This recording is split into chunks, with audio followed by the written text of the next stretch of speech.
What do you do if you want to build the best Hondas in the world, take them to the racetrack and win? Well, you build the best Hondas in the world, you take them to the racetrack, and you win. They're the tuning wizards who conjure up bad race cars out of ordinary Hondas. I hope you're a fan of blue and yellow because there's a lot of it in this episode. This is everything you need to know to get up to speed on Spoon.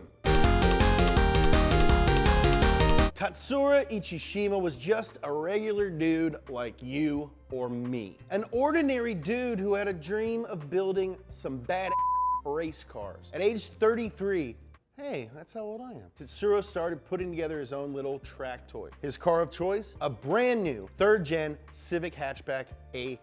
The diminutive economy car might seem like a strange choice for a race car, which yeah, it kind of was. But he loved Hondas so much he couldn't imagine driving anything else. Honda themselves had designed the Civic to be balanced and, more importantly, fun to drive. The foundation was there for making a sweet race car. All Tatsuru had to do was lure the performance out into the open. Inside every car are go-fast fairies, the magical beings that power the cars we all drive. Everyone knows this. The go-fast fairies are hungry for things like weight reduction, grippy tires, proper suspension setups, and of course, power. The more of these aspects you have in your car, the more fairies you attract, and the better your car is. So Tatsuru got to tinkering on his Civic, going down the go-fast fairy list. He ripped out the entire interior, deep sixing anything that wasn't absolutely necessary for driving. He outfitted the car with Showa suspension, Nissan brakes, and tuned the 1.6 liter ZC, which is a great engine, to make 230 horsepower. That's 100 more than stock. By the way, if you got a Honda and you want to do a super cool budget swap, ZC is the way to go. He also installed a close ratio transmission that allowed the engine to stay in the optimal power band no matter what gear he was in. To top it all off, Tatsuru had the car painted in the now iconic Spoon colors, blue up front and yellow in the back. The car was dialed in for Group A competition in the 1988 Japanese Touring Car Championship. And the crazy thing is, Honda themselves didn't even have a car entered in that series. Tatsuru beat them to the punch. He was more stoked on racing Hondas than Honda. He'd actually been a test driver for Honda earlier in his career and used that connection to get support and build the car. In return, Honda and the Nissan company wanted race data to help them improve their products. Pretty sweet deal. Little did Tatsuru know that his little race car project would inspire an entire generation of Honda fans to build their own. Honda was so impressed with Tatsuru that they entered an official partnership. This allowed him to set his sights even higher. In 1989, the Spoon Company started experimenting with the Honda engine control unit, the computerized component responsible for calibrating the motor's air and fuel mixture. ECU tuning would soon become a cornerstone of the Spoon methodology. As Spoon's reputation was glowing up, they set their sights on one of Japan's most popular racing series, the Japanese Grand Touring Car Series, known nowadays as Super GT. Like Trans Am in the US and the British Touring Car Championship, Super GT is where every Japanese manufacturer puts their best foot forward, hoping to prove themselves worthy on the track. To keep things balanced and somewhat affordable between competitors, Super GT placed a restriction on engine size. So which car would Spoon choose to enter in this series? It's not like Honda had a world-class mid-engine chassis which had already attained instant classic status. Oh wait, no, they did. It's called the NSX. You ever heard of it? Honda had taken what they learned in Formula One racing and designed a sports car with all that knowledge. If you haven't seen the Up to Speed episode on the NSX yet, check it out. It's a doozy. To be my sunshine after the rain. Shortly after the NSX's debut, Spoon took one to a little territory called MACAU? To a little territory called MACAU, home to one of the wildest street courses in the world. Pretty much every year, there's a huge pileup at this track. Oh no! Oh, mayhem! Honestly, They should probably stop doing it. Spoon had their tuned NSX to total race spec and were able to score a third place finish that year. Spoon-built Hondas were campaigning all over the world, competing at endurance races at tracks like the TSUKUBA circuit and the Nürburgring. There was no doubt, if you wanted to drive the best Honda in the world, you needed a Spoon. In 1997, Honda unveiled the EK9, aka the Civic Type R. This was by far the most track-focused Honda ever built, besides the Integra Type R, of course. I'd say they're tied. They're not identical twins, but they're fraternal, and they're both really good at racing. Seiichiro is proud of them, his little racing boys. This is my son, Civic Type R, and my other son, Integra Type R. They're a little different, but both are really good at racing. Zoom, zoom. Honda took a page out of Spoon's book and tuned up their own.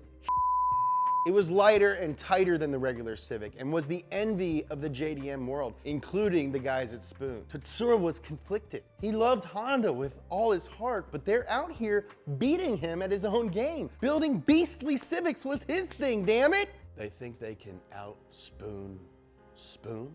Well, how about I just spoon the car made to out-spoon Spoon into an even better spoon? Tatsuru got his hands on an EK9 Type R and got to operating. He stripped out even more weight and threw in a super aggressive cam, lighter internals, and fully balanced the engine. He also threw on some bigger brakes for good measure. The modified Civic lay motionless on the operating table as thunder began to rumble. A bolt of lightning charged through the roof, striking the car. It awoke with 75 horsepower over stock, 260 in total. The red line was now increased to a ludicrous 11,000 RPM, and the car now weighed 900 kilos. That's less than a ton. That's less than my freaking dad.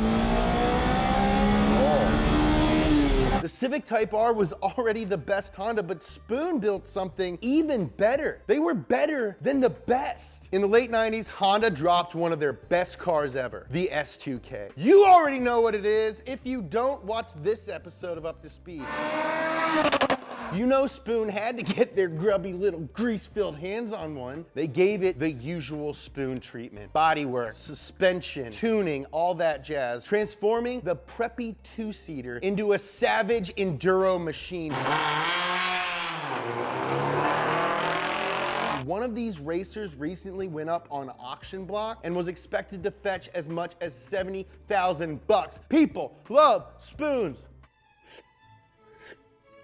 This is much better for eating soup than a fork.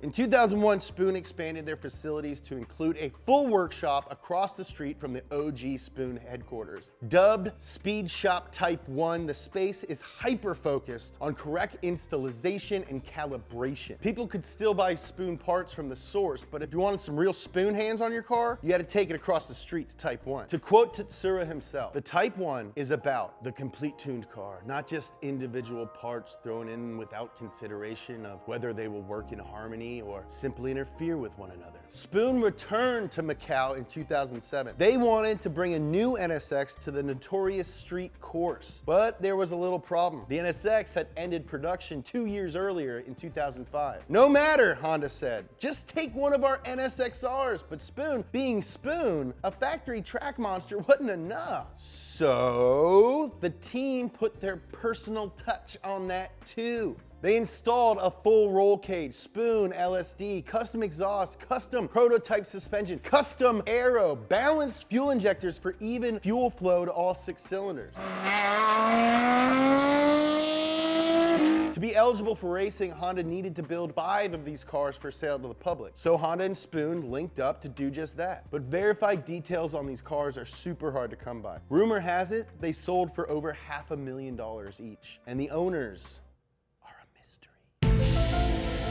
it looked like we would never see a legit Spoon-tuned NSX available in the good old USA. But in 2009, Spoon announced that would no longer be the case. Obviously, they couldn't build a brand new left-hand drive NSX for the American market because the NSX had been dead for 4 años. What they could do, however, was resto-mod existing cars that were already here. Spoon took a customer's NSX and outfitted it with the usual Spoon flair, suspension, brakes, carbon fiber bodywork, ECU tuning, and Spoon even offered a turbocharger option on top of that.